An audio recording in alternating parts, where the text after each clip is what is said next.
Fiancé demands I stay silent about his unemployment during family dinner. Despite relying on my financial support for 2 years, I finally speak out. I'm 25, female, and my fiancé, 34, male, are currently on the verge of a breakup because he is demanding that I apologize, but I refuse to do so. And here I am on Reddit looking for some advice. To start with, I met my fiancé, Chris, on Bumble 5 years ago when I was a university student. He seemed quite normal, ambitious, funny, stylish, compared to some of the other guys I had had the misfortune of meeting. We decided to meet for morning coffee at Starbucks. After 2 weeks of texting each other, I was standing in front of Chris, and we were waiting in line to order our coffees. When my turn came, I asked for a slice of cake along with my coffee, and I watched Chris get visibly annoyed until he noticed that I took out my wallet to pay for my order. After taking our order, we went to get a seat, which is when he started asking if I had ordered the cake thinking he would pay for me. I shook my head and told him that I never feel that way, and I just don't like having coffee on an empty stomach. He then joked about how I had probably ordered the 2 slices of cake because I was just a student anyway. I found it a bit odd that he was saying these things on our very first date. Next, while making small talk, I asked him about what he was doing for a living, and he started to dramatically say how he was tired of answering these questions since every single woman was so focused on what job he had. Then he started to brag about how he came from a family of generational wealth and how his parents had so much money that he never needed to work, but he still worked as a freelance artist. I nodded, listening to him while he continued to rant about how he was so scared to go out on dates since he was afraid of meeting broke women, and about how every female just cared about how much money a man makes. According to him, he firmly believed in and wanted women to pay their own expenses regardless of how much they earned. He told me how he wanted to meet a woman who would be happy to sign a prenup before marriage since he didn't want a gold digger wife. Now, some background about me. I initially grew up in a working-class family. My dad was a businessman and my mom was a teacher. When I was in middle school, my dad's business started growing exponentially and we moved up the social ladder. My parents gave me a very comfortable life, but they also taught me to work hard and find my own path in life. Hence, I had absolutely no interest in finding a rich husband and depending on him for money. I was doing quite well already, so when Chris talked about how he wanted a financially independent woman, I agreed with his statement. I told him how I had the next 5 years of my life planned and how I was already working part-time to pay off my student loans. I had insisted on paying my student loans even though my parents would have happily paid for them because I wanted to do something on my own without their help. I told Chris calmly that what he said about a prenup was extremely important since one day I might inherit my dad's business, and I would not want my partner to benefit from that. Chris looked at me, confused, and then started asking questions about my background, my family, my assets. I told him truthfully about my family, which seemed to really excite him. Suddenly, his attitude changed, and he gave me a quick apology, telling me how he had expected that I was just like every other woman from his past. But now that he knows I come from a comfortable life myself, he could be more relaxed. To be fair, Chris does come from an insanely rich family, so I can sympathize with how some people might have tried to use him, which is why he had his guard up when we first met. Even though our first date wasn't that great, our second date went much better. Chris seemed more like himself, and he even offered to pay for our dinner, saying that it was his treat. As we continued to know each other, he started opening up to me more and more about his family. His family only cared about prestige. His parents were extremely rigorous whenever Chris would let them meet any of his girlfriends and would ask questions like, "Where did you go to school? What's your job title? How much do you make? How much is your home?" He told me how he wanted me to meet his parents, but he was scared that they might be rude to me, and because he genuinely liked me. He didn't want to jeopardize what we had. I assured him that I would not take his parents' words to heart. I wish that was true. From the very first meeting, his mother, Donna, absolutely hated me, and she made it very clear to me multiple times. When they asked about my parents' professions and I told them, his dad, Michael, immediately quipped, saying that he didn't like businessmen since they were very shifty and couldn't be trusted. His mother nodded and said how she wished Chris would have brought home someone from a more dignified family. This was beyond rude for me to hear, and I was ready to walk away from the dinner right then and there, but Chris squeezed my hand under the table. I looked at him, and he was pleading with me through his expressions to let it go, so I took a deep breath and decided to suffer through dinner. After that meeting, I swore to never meet his parents again because I knew I could never sit through another meal with them. My fiancé agreed, and since then has kept his word and has never invited me to meet them ever again. He regularly spends his weekends either golfing with his dad or having dinner with both his parents. In contrast to his parents, my parents are more chill. They never really cared nor showed any excitement about his wealthy family. My fiancé loves spending time with my family because he says they treat him normally, and he likes that. 2 years passed, and our relationship only grew better and better. On our second anniversary, he decided to propose to me, and I said yes. It was a really happy occasion. My family was absolutely thrilled. I can't say the same for his family, who bombarded him with messages saying how he better make me sign a prenup, otherwise they would not let him have any inheritance, and how he could do so much better. This really upset me, but even then I decided to let it go.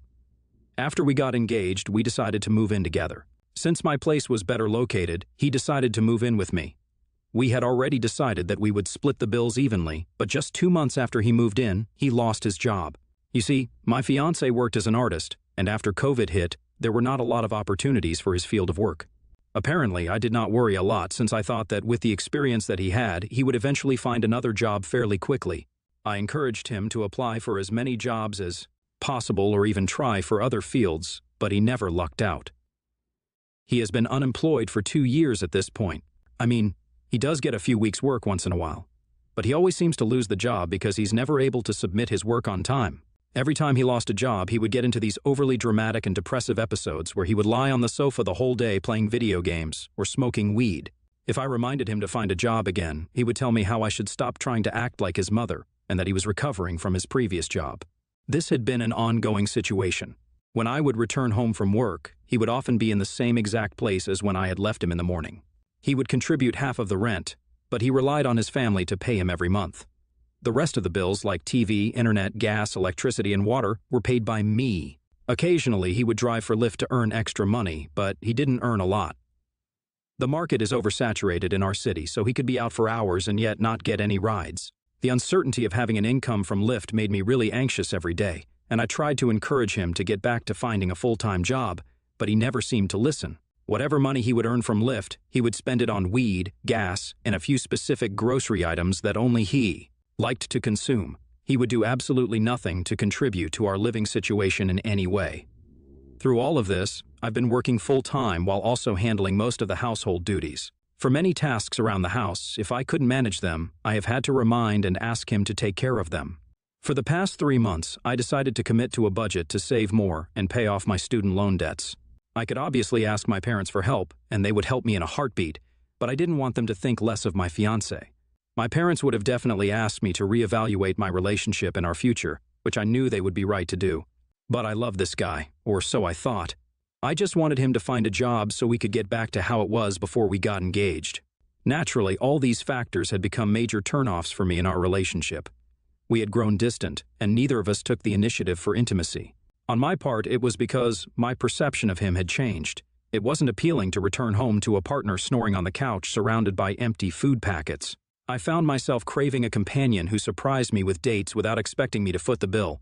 Someone who would plan vacations, or, at the very least, someone with the drive to start their day with purpose. Despite my desire to move on, I was scared of change. I had decided to engage with him, and I thought we still had something worth fighting for. Ending this relationship would have meant losing my best friend. I will admit that the fear of being alone also held me back. I would dwell on happy memories, wishing things could be the same, and that I could feel the way I did before. I would discuss this with my fiancé multiple times. I would tell him about my growing resentment due to his lack of work ethic while I was working full-time to support our lifestyle. I would emphasize to him the importance of finding a job or contributing more around the house, but each time he would listen and assure me that he would improve. But unfortunately, there was never any change. Recently, my fiancé's cousin, Jackie, got engaged and invited everyone for dinner to celebrate the good news. My fiancé at first didn't want to take me, which I was completely fine with, but his cousin insisted that I had to come. Jackie has always been sweet to me, despite how Chris's parents have treated me, so I begrudgingly agreed to go. During dinner, his parents refused to even acknowledge me, so I didn't say anything to them either. Jackie was excitedly telling me about how happy she was to be getting married to her wonderful man when Chris's mom snorted after hearing that. We all turned to look at her, and she started to say how Jackie's fiancé had hit the lottery, so he was the lucky one.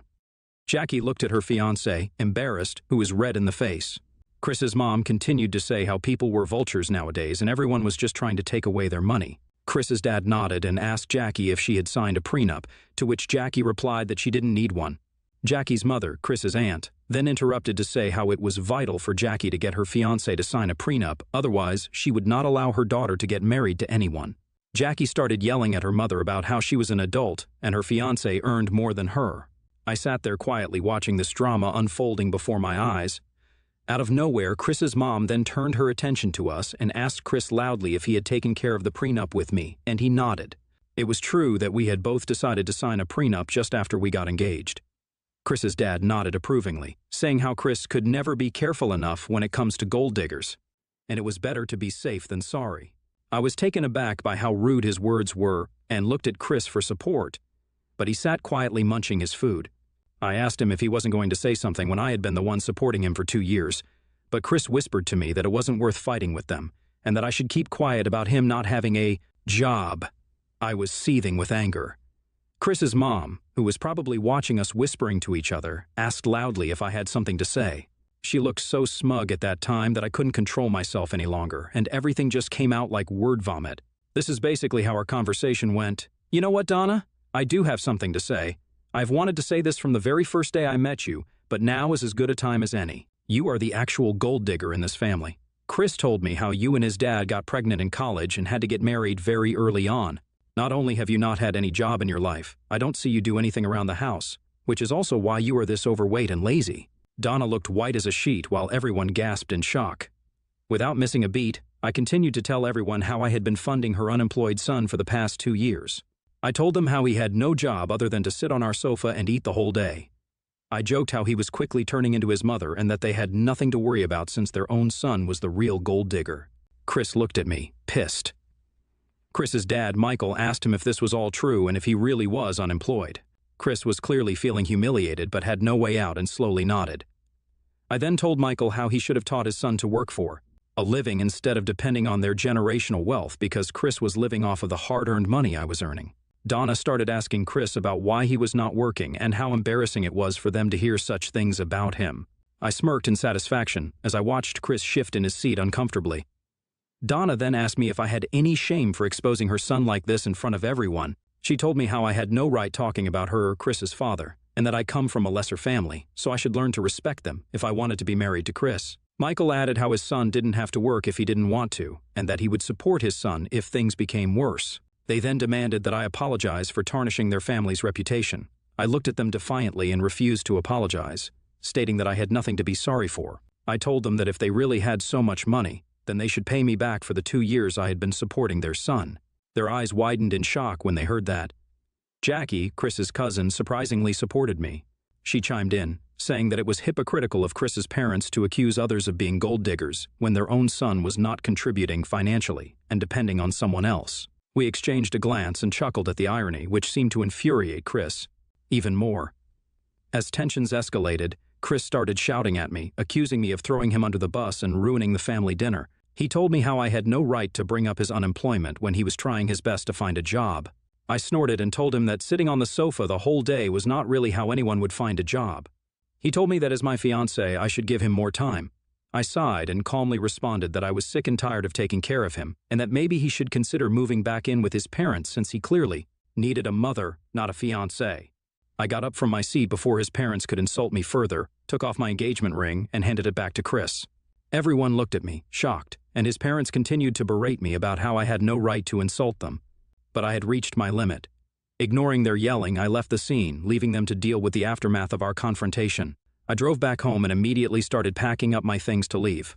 Chris reached home a few minutes later and started yelling at me about how I had embarrassed him in front of everyone.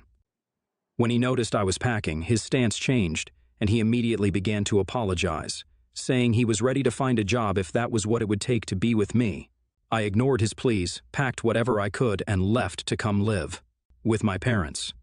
Since the dinner, I have been bombarded with messages and calls from Chris's family demanding that I get back with Chris to save their face in front of others and then apologize to them. Chris has been messaging me as well, urging me to come back and even blackmailing me by saying how he is feeling suicidal after I decided to leave him. ITA for leaving my unemployed ex-fiancé after how his family insulted me. Update. Thank you everyone for the overwhelming response. I'm happy that so many internet strangers agree with the fact that I left my worthless partner behind. I'm honestly so done with him and his family. I am never going to apologize to them. And it is ridiculous for them to even expect it when they have always been the ones to insult me. A lot of people have also been asking why I didn't get married to Chris and stayed engaged for all this time. It's because I was in love with him and genuinely thought he would change. I also didn't want our dream wedding without his parents interfering in our planning. Also, I didn't want to get married to an unemployed man, so I waited. Looking back, I am thankful that we didn't get married. Otherwise, I would have had to go through a divorce now, which would have been much more costly and time-consuming. I talked with my parents, and they are furious with me for not breaking off my engagement sooner and coming to them for help. My dad has been joking about how the next guy I date has to go through background verification because regardless of how rich a man is, it doesn't mean that he would have any class, which is so true when it comes to Chris and his family. The way they treated me like that for all those years makes my blood boil.